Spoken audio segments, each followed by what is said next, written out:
صباح الخير. في سؤال كتير قوي بنتسأله، هو انا اتعلم على عربيات مانيوال ولا اتعلم على عربيات اوتوماتيك؟ السؤال ده اجابته عند حضرتك. انت هتسوق بعد كده مانيوال ولا هتسوق بعد كده اوتوماتيك؟ ليه؟ لانك لو هتسوق بعد كده مانيوال، اتعلم على عربيات مانيوال. هتسوق اوتوماتيك، اتعلم على عربيات اوتوماتيك. لانك لو هتسوق اوتوماتيك واتعلمت مانيوال، معناه انك دفعت فلوس على الارض.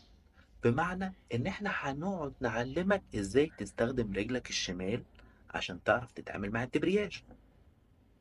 بعد كده هتيجي تسوق اوتوماتيك، فانت هتجل عشان نعلمك ازاي توقف رجلك الشمال اللي دفعت فلوس في انك تتعلم ازاي تشغلها. اختبار الرخصة دلوقتي على عربية اوتوماتيك، فما تعبش نفسك. طيب انا بعد كده